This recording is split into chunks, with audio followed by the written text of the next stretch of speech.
And the final item of business is a members' business debate on motion 23347 in the name of Stuart Stevenson on recognising the importance of whole grains on International Whole Grain Day. This debate will be concluded without any questions being put, and I would ask those members who wish to speak in the debate to press the request to speak buttons now. And I call on Stuart Stevenson to open the debate for around 7 minutes, please. Thank you, Presiding Officer. International Whole Grain Day takes place on November the 19th each year. Yes, we're a wee bit late, but it's still an important topic. Annual celebration seeks to raise awareness of the health and environmental benefits of whole grain. This year is only the second year of its existence, so it's my great pleasure to bring it to Parliament, I think, for the first time, and I thank colleagues from around the Chamber for their support on this issue. I'm very happy to celebrate whole grains. In fact, I very regularly do that, whether it's a warm bowl of oats that I have every single morning of my life, a crisp slice of whole grain toast, I have a little less regularly, and even some tasty whole grain pasta, which might be my tea tonight. As colleagues, it's not hard to find something that I can be enthusiastic about eating, but in moderation, of course, to contain my circumference within appropriate bounds. And isn't that the point? Whole grains have an important role to play in keeping us all healthy. So what is a whole grain and how does it contribute to that? It's a grain that has not been refined. It's the entire seed of a plant. Thus, intact, it maintains a richer nutrient profile and contains higher levels of fibre that are particularly good for the bowels, if that is a permitted word in this debate, Presiding Officer. Perhaps as nature intended, the potential health impacts are significant. The World Health Organization and the Food and Agriculture Organization of the United Nations identify low intake of whole grains as the leading dietary risk factor in the majority of WHO regions. Therefore, it's particularly worrying that Scotland's consumption of whole grains remains pretty low.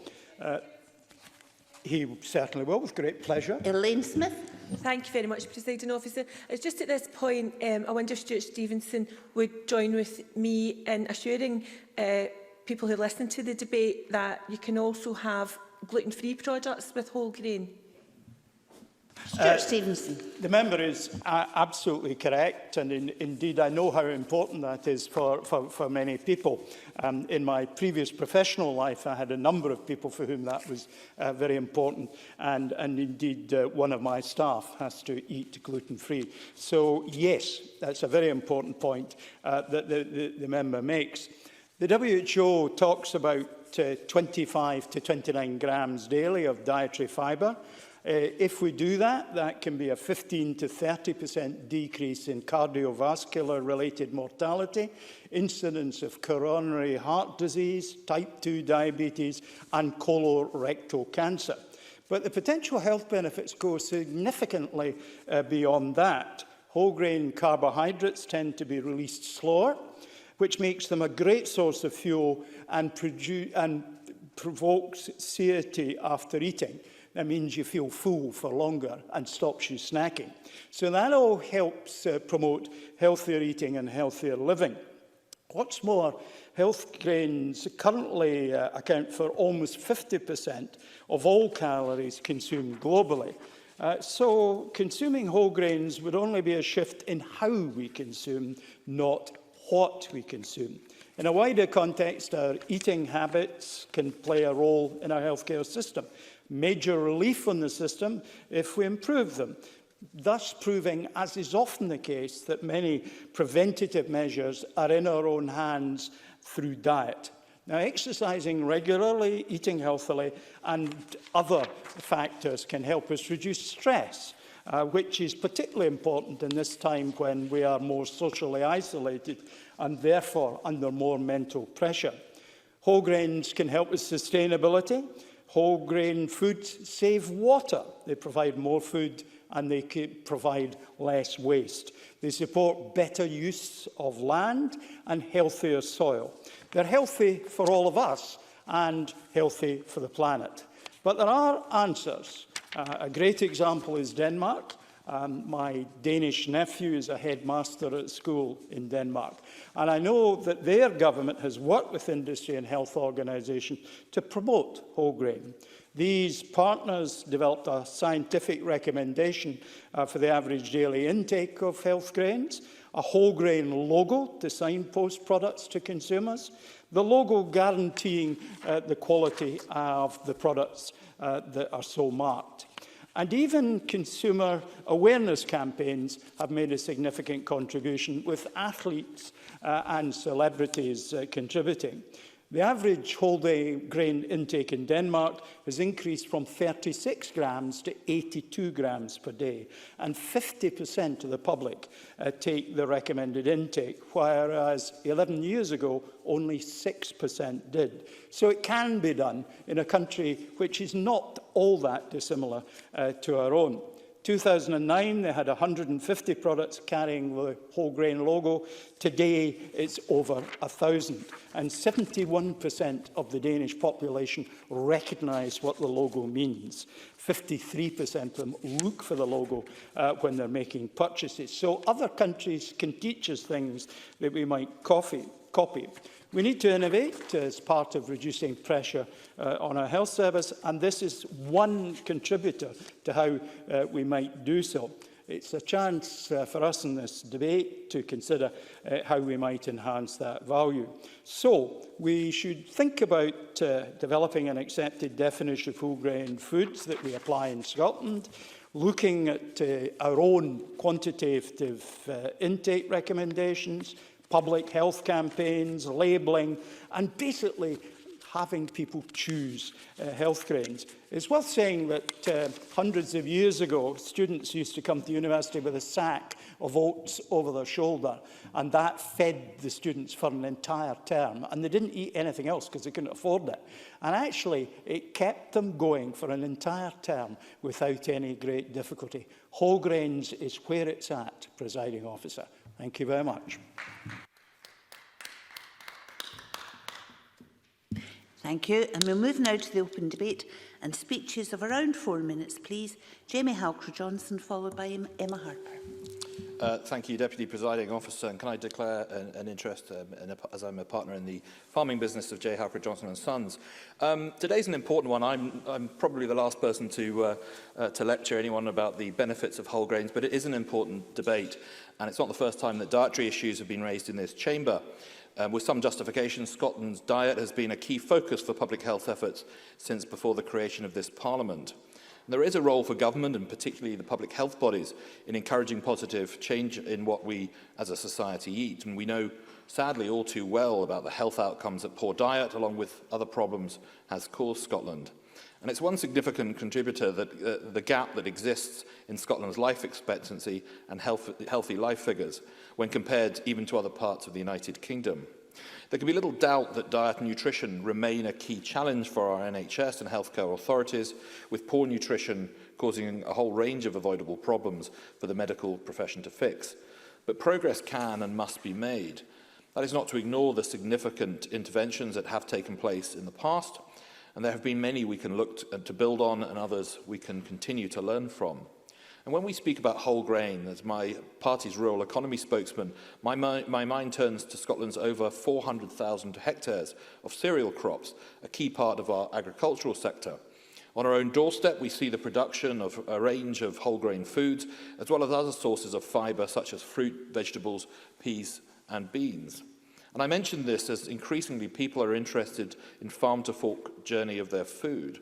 While meat, milk, fruit and vegetables may be what immediately comes to mind when discussing locally sourced produce, it's worth considering the far broader range of what we grow domestically at high quality and potentially with reduced food mileage. And I touched on the role of public health in improving Scotland's relationship with food. Raising fibre intake has formed a key part of the Scottish dietary goals promoted by Food Standards Scotland. And these goals, in turn, are informed by the impressive work of the Scientific Advisory Committee on Nutrition, a body that works with health authorities across the UK. Properly, it is these kinds of goals that should flow down through public bodies, informing a whole range of government work around diet. But one issue is, of course, the clarity and accessibility of dietary advice. A key problem facing public health bodies has been the vast mix of information available on nutrition. To many people, it can feel like a flood of sometimes apparently contradictory messages and worries, which can cloud the basic messages that are so important. So it's important that government works with others. Bodies like the British Heart Foundation and diabetes charities have taken significant steps to champion whole grain consumption.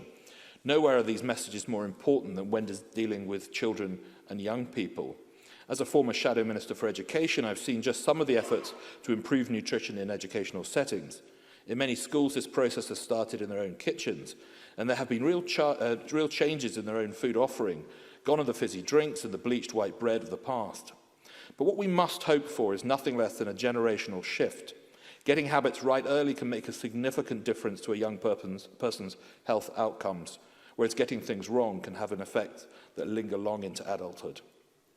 We've also heard about the effect of poor nutrition on education itself, and it's no secret that balanced diet helps pupils to learn. Deputy Presiding Officer, the evidence shows that whole grains are an important part of a healthy diet. There's still certainly much more to be done to promote whole grain foods, whether through public health bodies in schools as part of a broader food strategies. So I welcome Stuart Stevenson's recognition of this particular sector. It's right that they should feature strongly in the Scottish Government's nutritional advice and campaigns, and that the importance of fibre intake should be widely recognised. Thank you. Emma Harper, to be followed by Elaine Smith. Thank you, Presiding Officer. I welcome the opportunity to speak in this debate and congratulate my friend and colleague Stuart Stevenson on securing it. Whole grains have been a dietary staple for the bulk of the world's populations since the dawn of human civilization. And the history of whole grains is really interesting to read about, but obviously in the interest of time, I can't go into it in too much detail right now. But I will add a wee historical addition about whole grains. The new Abbey corn mill in Dumfries in Galloway has a colourful history when it comes to whole grains. The three-storey whitewashed mill building was built towards the end of the 18th century by the Stuarts of nearby Shumbelly House. However, it's thought that the site reaches back much older than that, perhaps to as early as the late 13th century, when the Cistercian monks established their monastery of Dulce Cor, which is Sweetheart Abbey, at the far end of the village. The mill, known locally as the Monks' Mill, provided whole grain to the surrounding townships of Dumfries, Annan and Kirkcudbrightshire. It can still be viewed in working order today, and as always, I encourage everyone to come and see what D&G has to offer when it's safe to do so. Presiding Officer, in Scotland, 4,559,400 hectares of cereals and oilseeds were grown in 2018, and mostly spring and winter barley is what that consisted of. But we also grow a large amount of wheat, oats and oilseed rape, and a smaller amount of rye. More than 12% of the UK cereal is grown in Scotland. As well as providing nourishment for millennia, whole grains also play their part in public health. Scotland's dietary fibre intake is currently below the recommended daily amount, despite the proven health benefits that whole grains have. The evidence shows that whole grains lower the risk of being overweight or obese, reduce the risk of cardiovascular disease, as has been mentioned, reduces the risk of type 2 diabetes, reduces the risk of stroke and reduces the risk of bowel cancer. And in particular, I want to mention oats, which are all too familiar here in Scotland with, as Robert Burns said in his poem, The Cotter Saturday Night, the halesome Parich, chief of Scotia's food. Oats are among the healthiest grains on earth. Oats are gluten-free, as Elaine Smith had intervened on Stuart Stevenson to point that out. Oats are loaded with important vitamins, minerals, and are rich in antioxidants, including I'll have to do this slowly, avenanthramides. Avenanthramides may help lower blood pressure and by increasing the production of nitric oxide. This gas molecule helps dilate blood vessels and leads to better blood flow. Oats contain large amounts of beta-glucan, a type of soluble fibre. Beta-glucan partially dissolves in water and forms a thick gel-like solution in the gut. And the health benefits of beta-glucan fibre include reduced LDL and total cholesterol levels, reduced blood sugar and insulin response, increased feeling of fullness and increased growth of good bacteria in the digestive tract. Our grannies were right, we should be eating our porridge every morning. While this is welcome and while the evidence clearly shows that the health benefits of whole grain are quite evident actually, there is currently no official government advice on what amount of whole grains that we should eat, but experts recommend consuming at least 3 servings of whole grains every day. And it's easy to eat whole grains. We can choose whole grain bread, whole grain rice, whole grain pasta. We can switch our white flour to whole grain. And of course, here in Scotland, we have excellent oatmeal to choose from. Porridge oats, oat bars and popcorn is an excellent whole grain snack. Before today, I had less knowledge about whole grains, and I now know more about bulgur, rice, corn, oats, farro, teff, sorghum, quinoa, buckwheat and spelt. So in conclusion, Presiding Officer, I would like to ask the Minister to outline whether the Government does have any plans to consider advice on daily intake of whole grains for the people of Scotland. Thank you. And the last contribution in the open debate is Elaine Smith. Thank you very much, Presiding Officer, and I thank Stuart Stevenson for bringing forward this motion on an important matter of public health. Of course, the old adage of you are what you eat is very true. For example, my personal health and interest in thyroid disorders that I have has shown me that a gluten-free diet can make a difference to general health and well-being. And obviously, as we know from my intervention on Stuart Stevenson and from Emma Harper's comments, many whole grains are gluten-free and others come as gluten-free products. And reinforcing the message that a healthy diet is important to all of us is particularly pertinent, I think, in this year of ill health for many. Colleagues may know that I'm currently working on introducing a Right to Food Bill, which seeks to enshrine the right to food into Scots law. This proposal would seek to place duties on the Government to ensure that now and in the future, food is accessible to people financially and geographically, and that food is adequate in terms of nutrition, safety and cultural appropriateness. And I think the awareness raising around International Whole Grain Day, marked on the 19th of November, seems to me to be very much part of the growing recognition that you must join up the campaign against food insecurity with a campaign also against malnutrition and making nutritious foods affordable and available to all. In the 2020 State of Food Security and Nutrition in the World report, the UN Food and Agricultural Organization has stated that, and I quote, "It is unacceptable that in a world that produces enough food to feed its entire population, more than 1.5 billion people cannot afford a diet that meets the required levels of essential nutrients, and over 3 billion people cannot even afford the cheapest healthy diet. People without access to healthy diets live in all regions of the world, thus we are facing a global problem that affects us all." And sadly, in that same report, they note that 5 years after the world committed to end hunger, food insecurity and all forms of malnutrition, we're still off track to achieve this objective by 2030. Backing up the importance of the whole grain content in what we eat, the FAO suggests that consuming 50 grams of whole grains per day is associated with a 19 to 24% reduction in all-cause mortality amongst adults. And that's a huge impact, and it's certainly something that must be highlighted. But perhaps more importantly, even across the 21 different regions included in their study, low whole grain intake was identified as the greatest risk factor for death and loss of disability-adjusted life years, with intakes less than 50 grams risking 3 million deaths. These are quite stark figures. One obstacle, of course, to whole grain consumption is a lack of consistency around the definition of whole grain foods, even across the EU, where surprisingly there is no clear legislation regarding labelling, and that is something that was identified by Stuart Stevenson as important in his opening speech. The most recent dietary guidelines provided by the WHO and other international food and nutrition authorities recommend that half our daily intake of grains should come from whole grains, a point Emma Harper made earlier. But what are whole grains? What are their health benefits, and where can they be found? Well, Stuart Stevenson has enlightened us on this in his usual inimitable way. But I must admit that in researching for this speech, I discovered that popcorn is a whole grain food, something mentioned in the passing by Emma Harper. More than that, it's a high-quality carbohydrate source that, consumed naturally, is not only low in calories and cholesterol, but also a good source of fibre and essential vitamins, including folate, niacin, riboflavin, thiamine, pantothenic acid and vitamins B6, A, E and K, certainly. Emma Harper. The member mentions popcorn, but I'm just curious if she prefers hers with salt or with butter. Now, that's a very unfair question, Presiding Officer, but I would probably have to go with the butter. But I think perhaps, given the content of this debate, maybe we need to rethink that and think about it a wee bit differently. And actually, one serving of popcorn contains about 8% of the daily iron requirement, with lesser amounts of calcium, copper, magnesium, manganese, phosphorus, potassium and zinc. And while I was writing this, I thought I'm beginning to sound like Stuart Stevenson.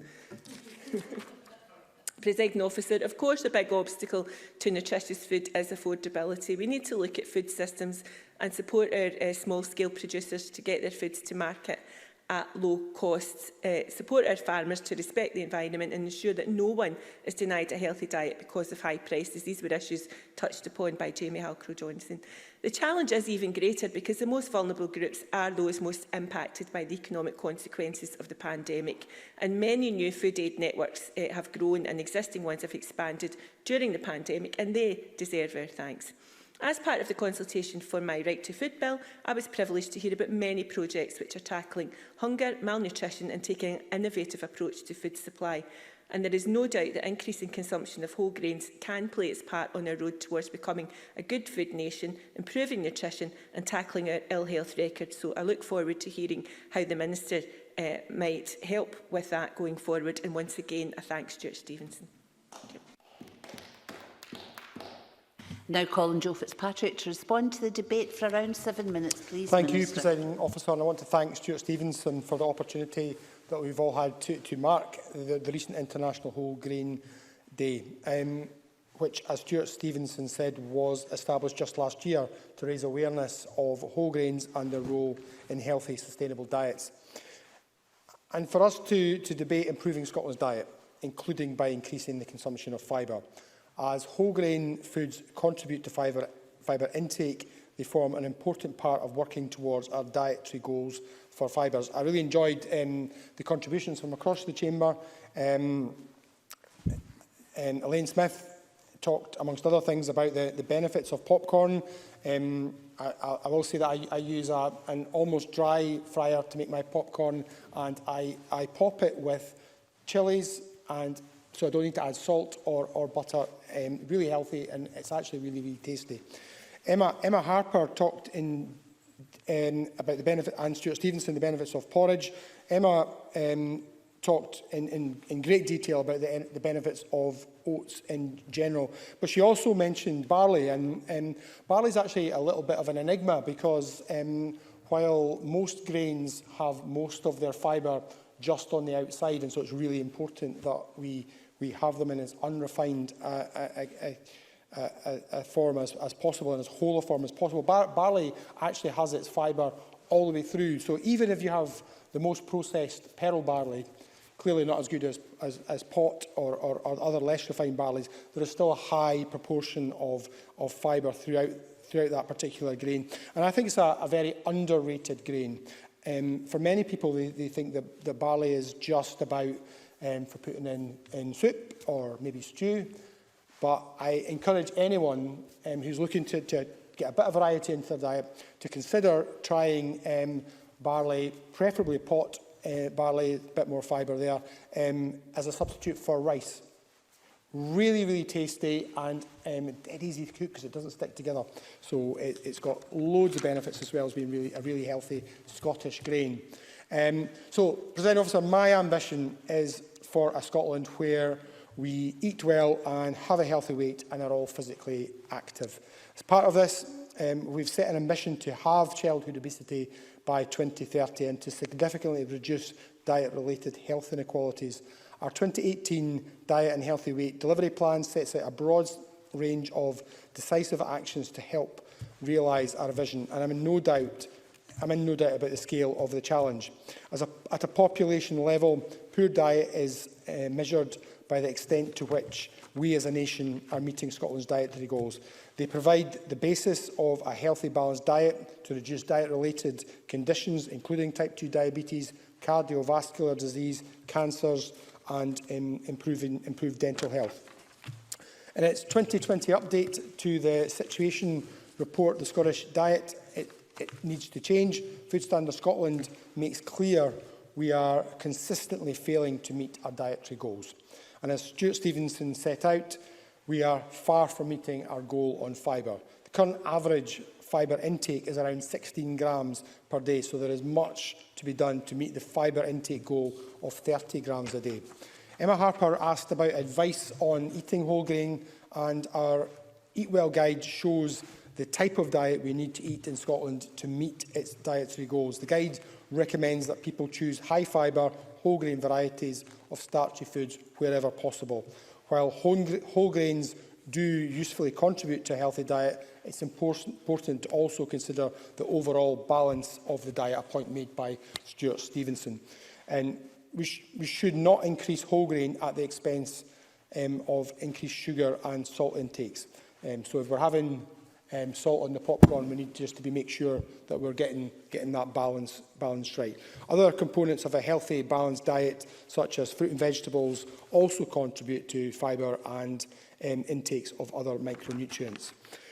Stuart Stevenson talked about what the Danish government have done in this area, and I have several pages of detail, as you would expect, on what Denmark has done, and it is all helping us inform our work going forward. So I want to now maybe talk about some of the actions that we're taking to improve fibre intake in Scotland.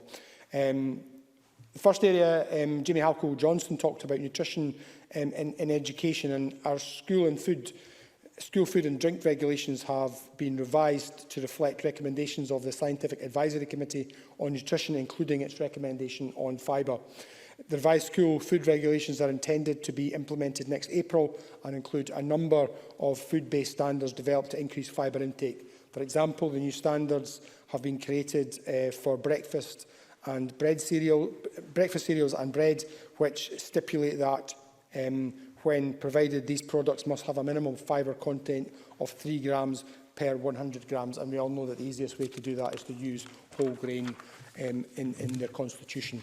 Mr Halcole-Johnson talked about nutritional information and labelling, and in July this year a Four Nations consultation paper was published asking a range of questions, including whether front-of-pack nutrition labels should reflect the latest dietary advice on fibre. And that's a good example of how we can work together with the other administrations across the UK. The consultation has recently closed, and we'll continue to work together in considering our next steps. Our principal means of raising awareness of healthier eating amongst families is through the Parent Club. Our parental audience marketing strategy joins up all of the Scottish Government communications for parents and families, and it encourages, for example, healthier eating and exercise in a way that highlights the immediate benefits for parents as well as for the children by providing ideas and tips in common daily parenting challenges. Increasing intake in fibre is also really important in terms of weight management standards and in the education elements of our type 2 diabetes prevention programmes. And one more positive aspect of changed behaviours as a result of COVID-19 lockdown has been more cooking at home, and I'm really keen to retrain these positive changes. And so we've agreed an additional £30,000 this financial year for the Healthy Living programme for cooking at home, for our Cooking at Home campaign. That's a programme which is administered by the Scottish Grocers Federation, supporting independent retailers to offer healthier choices. And we all know that the members of the Scottish Grocer Federations tend to be situated in the more deprived parts of our communities. So really, really important partnership. Mr Presiding Officer, I absolutely recognise that there is much more for us to do. I hope I've shown that we are taking a number of actions, but there's much more to do to meet our dietary goals, including in relation to the intake of fibre, which is, as we've all discussed, far too low. I welcome the opportunity that today's debate has provided for us to talk about the issue in general, but also for me to lay out some of the actions of the Scottish Government to improve Scotland's diet in relation to fibre and more generally. And I again want to thank Stuart Stevenson for laying the motion and others for their contributions this evening. Thank you.